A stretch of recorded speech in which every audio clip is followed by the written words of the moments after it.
அபிராமிக்கு நித்திரை வரவில்லை. புரண்டு புரண்டு படுத்தாள். அழுது அழுது அவள் முகம் வீங்கி போயிருந்தது. தலையணை கண்ணீரில் நனைந்திருந்தது. பக்கத்தில் இருந்த டிஜிட்டல் கடிகாரத்தை பார்த்தால் அது காலை 2 மணி காட்டியது. பக்கத்தில் தேவனும் அவளை போல் தூக்கம் வராமல் விழித்து கொண்டிருந்ததை அவளால் உணர முடிந்தது. அன்று பின்னேரம் டாக்டரிடம் போய் வந்த பின் இருவரும் அதிகம் பேசவில்லை. இரவு உணவு கூட அவர்களுக்கு வெறுப்பாக தான் இருந்தது. ஆனால் அவர்கள் மனதுக்குள் ஒரு முடிவுக்கு வர போராட்டம் நடந்து கொண்டிருந்தது. மௌனமாக இரவு சாப்பாட்டை அவசரமாக முடித்து கொண்டு நேரத்தோடு வந்து படுத்தார்கள். வழமையில் தேவன்தான் பொறியியல் உயர் படிப்பு படித்து கொண்டிருக்கும் யூனிவர்சிட்டியில் நடந்ததை கதைகளாக சொல்லுவான். அதேபோல அபிராமியும் தான் தற்காலிகமாக வேலை செய்யும் ஒக்ஸ்பேட்ட ஸ்ட்ரீட்டிட் கடை ஒன்றில அன்று சந்தித்த வாடிக்கையாளர்களின் அனுபவங்களை பரிமாறிக்கொள்வாள். ஆனால் அன்று மட்டும் இருவரும் பேச்சு மூச்சு இல்லாமல் இருந்தார்கள். எல்லாவற்றுக்கும் அந்த மெடிக்கல் ரிப்போர்ட் தான் காரணம். என்ன முடிவை நாங்கள் டாக்டருக்கு சொல்வது? அவர்கள் எதிர்பார்க்காதவாறு பரிசோதனைக்கு பின் வந்த ரிப்போர்ட் அமைந்திருந்தது. ஊர் நினைத்தது ஒன்று, ஆனால் உண்மை வேறு. அபிராமிக்கு திருமணமாகும் போது வயது 22. பல்கலைக்கழகத்தில் கணக்கியல் சிறப்பு சித்தி பெற்று படிப்பு முடித்து அடுத்த சில மாதங்களில் பெற்றோர்களின் வற்புறுத்தல்களுக்காக அவள் திருமணத்துக்காக இணங்க வேண்டியிருந்தது. அவள் மேலும் படிப்பை தொடர்ந்து MSc செய்ய போட்டிருந்த திட்டமெல்லாம் நிறைவேறாமல் போய்விட்டது. காரணம், அவளின் அப்பாவுக்கு இன்னும் அதிக காலம்தான் உயிரோடு இருக்க மாட்டேன் என்ற பயம்தான் பிடித்து கொண்டது. தனக்கு மாரகத் திசை தொடங்கிவிட்டதாம். தான் சாக முன் ஒரு பேரப்பிள்ளையாவது பார்க்க வேண்டும் என்று அவர் காரணம் காட்டினார். அம்மாவுக்கு திருமணம் முடிப்பது விருப்பமில்லை. ஆனால் தந்தையின் வற்புறுத்தலின் பேரில் திருமணம் நடந்தது. தேவன் அவளின் தகப்பனுக்கு தூரத்து சொந்தம். மீன் பொறியாளராக கொழும்பில் வேலை பார்த்தவன். அவனுக்கும் அபிராமிக்கும் வயது வித்தியாசம் அவ்வளவு இல்லை. ஆக அபிராமி பெற்றோருக்கு ஒரே மகள். ஓவசீராக இருந்து நிறைய சம்பாதித்தவர் அபிராமியின் தந்தை தம்பிராசா. ஓவசியர் தம்பிராசா சேர்ந்த சொத்தில் யாழ்ப்பாணத்தில் 2 வீடு, கொழும்பு கொல்லுப்பட்டியில் ஒரு பெரிய வீடு அவர் பெயரில் இருந்தது. அதில் கொழும்பு வீட்டை அபிராமிக்கு சீதனமாக கொடுத்தார். தனக்கு பிறந்த தன் சொத்தெல்லாம் அபிராமிக்கு என்று, அவளுக்கு பிறகு அவள் பிள்ளைக்கும் என்றும் அவர் எழுதி வைத்த உயில் எழுதி வைத்தார். ஆனால் அவர் எதிர்பார்த்த மாதிரி நடக்கல. அபிராமி கல்யாணமாகி 10 வருஷமாகியும் பிள்ளை வாக்கியம் அவளுக்கு கிடைக்கவில்லை. அந்த கவலை அவளை வாட்டியது. ஊரில் அதை வக்கனையாக பலர் பேசினார்கள். மலடி என்ற பட்டம் அவளை தேடி வந்து ஒட்டி கொண்டது. தகப்பன் ஊரை ஏமாற்றி சொத்து சேர்த்தார், அது பிள்ளையை கட்டி போட்டது என்று மறைமுகமாக சிலர் கதைத்தனர். கல்யாண வீடு, சாமித்திய சடங்கு, சுமங்கலி பூஜை போன்ற நல்ல காரியங்களுக்கெல்லாம் போகாமல் அவள் ஒதுங்கி நின்றாள். அவள் ஜாதகத்தின்படி அவளுக்கு உதயத்து செவ்வாய், அதனால் மன வாழ்க்கையில் குறையிருக்கும் என்று சாஸ்திரி சொன்னது அவளுக்கு நினைவுக்கு வந்தது. திருமணத்துக்கு முன் செவ்வாய் கிரகத்துக்கு சாந்தி கூட அவள் பெற்றவர்கள் செய்தார்கள். ஏன் அப்பா தெரிந்திருந்தும் தான் சேர்த்த சொத்தை அனுபவிக்க ஒரு வாரிசு வேண்டும் என்று தானே அவசரப்பட்டு கல்யாணம் எனக்கு செய்து வைத்தார்? அபிராமி தாயிடம் அடிக்கடி குறைப்பட்டு கொள்வாள். தேவன் தன் மனைவி மேல் அளவுக்கு அதிகமாக அன்பு வைத்திருக்கிறான். அவள் மனது நோக எதுவும் பேச மாட்டான். ஆனால் அவள் 2ஆம் திருமணம் அவனை செய்ய சொன்ன போது கோபத்தில் 2 நாள் அவன் அவளோடு பேசவில்லை. அபிராமி, நான் 10 வருஷம் உன்னோடு கூடி வாழ்ந்து போட்டு எப்படி நான் இனி இன்னொருத்தியோடு வாழ முடியும்? ஒரு குழந்தைக்காக நான் மறுமணம் செய்ய வேண்டுமென்றால், ஒரு சமயம் எனக்கு 2ஆம் தாரமாக வருபவளுக்கும் பிரச்சனை இருந்து குழந்தை கிடைக்காமல் போய்விட்டால் தேவன் முற்றுமாறு திருமணம் செய்ய மறுத்துவிட்டான். ஒரு குழந்தையை சுவீகாரம் எடுத்து வளர்க்க கூட அபிராமியின் பெற்றோர் அவளுக்கு ஆதரவு கொடுக்கவில்லை. மேல் படிப்புக்கான 3 வருட புலமை பரிசு பெற்று தேவன் லண்டன் பல்கலைக்கழகத்திற்கு போனபோது அவன் கூடவே அபிராமியையும் அழைத்து சென்றான். ஊர் வாயில் இருந்து தப்புவதற்கு அது நல்ல சந்தர்ப்பமாக அவனுக்கு பட்டது. அதுவுமின்றி மனைவியை பிரிந்து அவனால் நீண்ட காலம் இருக்க முடியவில்லை. தேச மாற்றமாவது ஒரு நல்லதை செய்யட்டும் என்ற ஒரு நம்பிக்கை அவர்களுக்கு இருவருக்கும். லண்டன் வந்து சில மாதங்களில் அவனோடு கொழும்பு ராயல் கல்லூரியில் ஒன்றாக படித்த நண்பன் சந்திரனை சந்திக்க வேண்டிய சந்தர்ப்பம் அவனுக்கு ஏற்பட்டது. கல்லூரி காலத்தில் சந்திரனும் தேவனும் இணைபிரியாத நண்பர்கள். சந்திரனும் தேவனும் ஒரே வருடம் பல்கலைக்கழகத்திற்குள் நுழைந்தவர்கள். சந்திரன் கொழும்பு மருத்துவக் கல்லூரியில் படித்து டாக்டர் பட்டம் பெற்றான். தேவன் சிவில் இன்ஜினியர் ஆனான். படிக்கும் காலத்தில் பம்பலம்பட்டி ரோலிஸ் வீதியின் உள்ள ஒரு அறையொன்றில் இருவரும் தங்கி படித்தனர். பல்கலைக்கழக படிப்புக்கு பின் அவர்கள் சந்திக்க சந்தர்ப்பம் கிடைக்கவில்லை. ஆனால் சந்திரன் தன்னோடு படித்த ஒரு தமிழ் பெண் டாக்டரை காதலித்து மணமுடித்து லண்டன் சென்று விட்டதாக கேள்விப்பட்டேன். சந்திரனும் அவன் பெற்றோருக்கு ஒரே பிள்ளை. சந்திரனை சந்தித்த போது தேவனுக்கு ஒரு அதிர்ச்சி காத்திருந்தது. சந்திரனின் மனவாழ்க்கை சில வருடங்களில் நீடித்தது என்றும் அவனுக்கு தன்னை போல் குழந்தை இல்லை என்றும் அவன் சொன்னபோது தேவனால் நம்ப முடியவில்லை. என்ன நடந்தது என்று கேட்டபோது லண்டன் வந்த பில் தானும் மனைவியும் ஒரு கார் விபத்து உள்ளானதாகவும் அதில் கர்ப்பமாயிருந்த தன் மனைவி இறந்ததாகவும் சொல்லி சந்திரன் அழுதான். அவர்கள் திருமணம் காதல் திருமணம் என்று தேவனுக்கு தெரியும். சந்திரன் மனைவி வசந்தியை கொழும்பில் படிக்கும் பல தடவை சந்திக்கிறான். படித்த காலத்தில் தினமும் பம்பலப்பிட்டி பிள்ளையார் கோயிலில் சந்திரனோடு அவளை காணலாம். நல்ல மனம் உள்ள சந்திரனுக்கு வாழ்க்கையில் இப்படியும் ஒரு துயரா என்று தேவனும் அபிராமியும் கவலைப்பட்டார்கள். சந்திரன் லண்டனில் ஒரு கைனகோலஜிஸ்டாக வேலை செய்தான். அவனது கைராசி என்னவோ அவனிடம் வந்த கேஸ்கள் எல்லாம் ஒரு பிரச்சனையும் இல்லாமல் குழந்தை வேறு தாய் வேறாக சென்றதாக கேள்விப்பட்டான். பிள்ளைகள் இல்லாதவர்களின் பிரச்சனைகளை கூட அவன் தீர்த்து வைத்ததாக அவன் நண்பர்கள் கூறியதை கேட்டு மனதுக்குள் தன் பிரச்சனையையும் அவனிடம் பேசி ஒரு தீர்வு காணலாமா என அபிராமியுடன் கலந்து பேசினான் தேவன். இறுதியில் சந்திரனின் மருத்துவ உதவியை அவர்கள் நாடினார்கள். உனக்கு இந்த உதவியை நான் செய்யாவிட்டால் எங்களுக்கு இடையே உள்ள நட்பு அர்த்தமில்லாமல் போய்விடும். எனக்கு தான் குழந்தை செல்வம் இல்லாவிட்டாலும் உனக்காவது கிடைக்க வழி இருக்கா என்று பார்ப்போம் என்றான் சந்திரன். மருத்துவ பரிசோதனைக்கு பின் தேவனும் அபிராமியும் முடிவை எதிர்பார்த்து நின்றனர். வந்த மெடிக்கல் ரிப்போர்ட் சந்திரனை திகைத்த வைத்தது. அதை தேவனுக்கும் அபிராமிக்கும் எடுத்து சொல்ல அவனுக்கு போதும் போதும் என்றாகிவிட்டது. ரிப்போர்ட்டின்படி அபிராமியின் கர்ப்பப்பையில் ஒரு பிரச்சனையும் இல்லை. ஆனால் சந்திரனின் விந்துக்கள் குழந்தையை உருவாக்கும் சக்தியை இழந்துவிட்டன. சிறு வயதில் அவனுக்கு வந்த ஏதோ ஒரு கடுமையான வருத்தம் அதற்கு காரணமாக இருந்திருக்கலாம் என்று சந்திரன் விளக்கம் கொடுத்தபோது தேவன் மனைவியின் கையை பிடித்து ஓவென்று அழுது விட்டான்.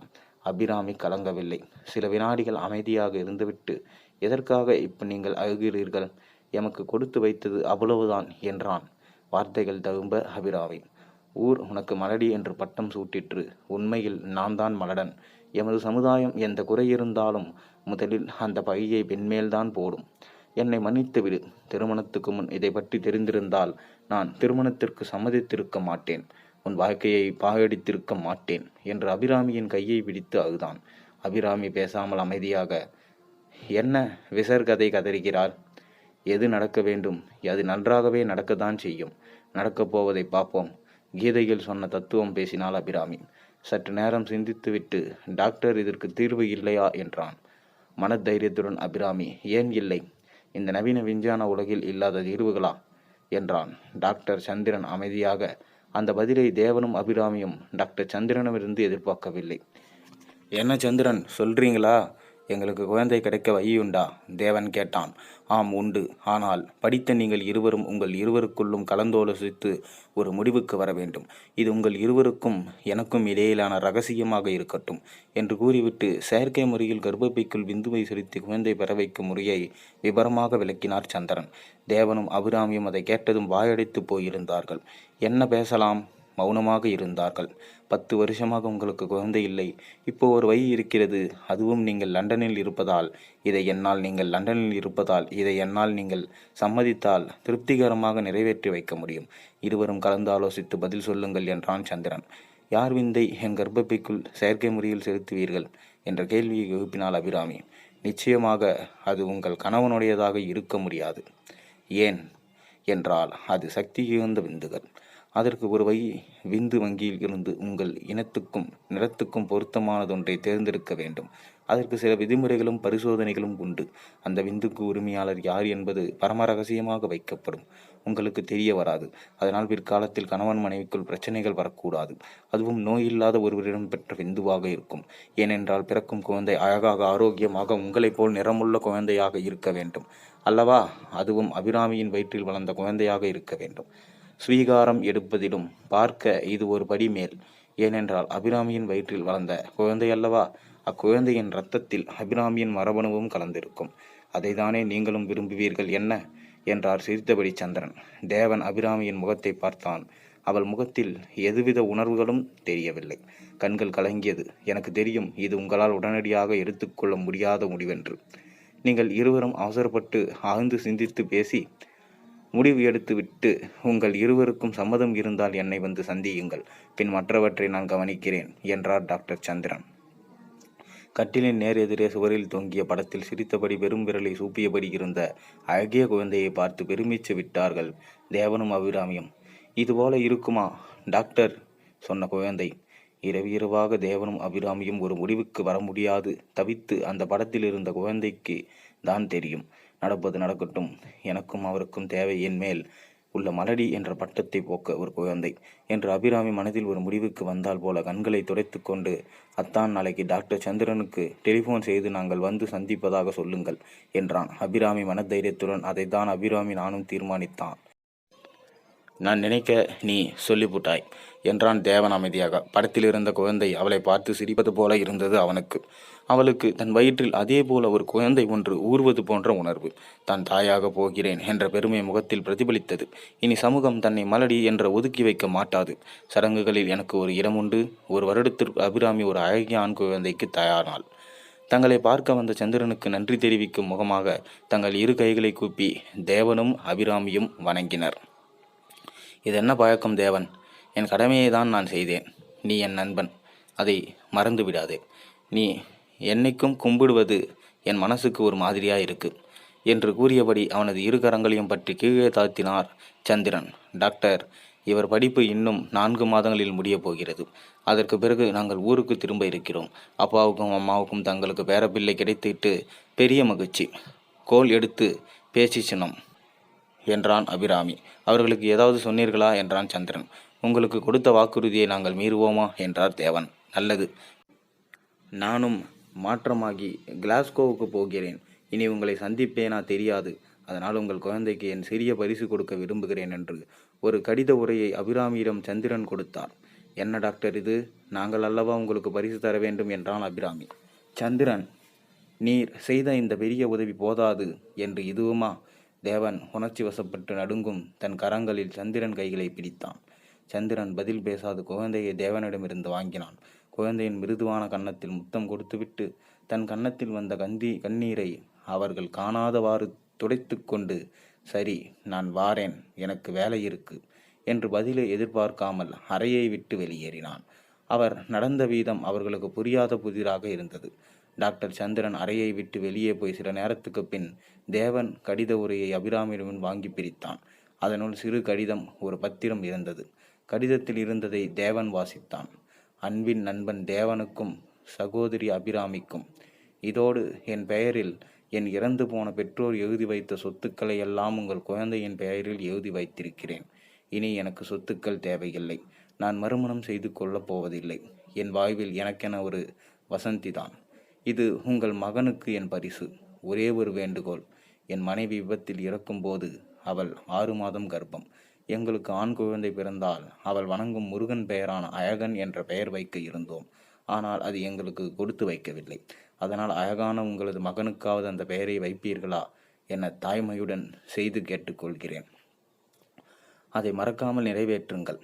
கடிதத்தினும் உயிலினும் அர்த்தங்களை அவர்கள் புரிந்து கொண்டார்கள். ஆனால் பகிர்ந்து கொள்ளவில்லை. இருவரும் ஒருவர் பார்த்தபடி ஆனந்த கண்ணீர் வடித்தனர். இப்படியும் ஒரு மனிதனா என்றது அவர்கள் இருவரின் உள்ளங்களும். இந்த கதையிலிருந்து உங்களுக்கு என்ன தெரியுது? அந்த குழந்தை யாருடையது? தெரிஞ்சால் மறக்காமல் கீழே கமெண்ட்டில் சொல்லுங்கள். மேலும் சேனலில் போடுற ஒரு வீடியோஸும் பிடிச்சதா மறக்காமல் சப்ஸ்கிரைப் பண்ணுங்கள், லைக் பண்ணுங்கள், பெல் ஐக்கனை ப்ரெஸ் பண்ணுங்கள். அப்போ தான் நான் போடுற கதை எல்லாமே உங்களுக்கு நோட்டிஃபிகேஷனாக வந்து சேரும். இந்த கதை உங்களுக்கு பிடிச்சிருந்தால் மறக்காமல் உங்கள் நண்பர்களுக்கும் பகிர்ந்துங்க.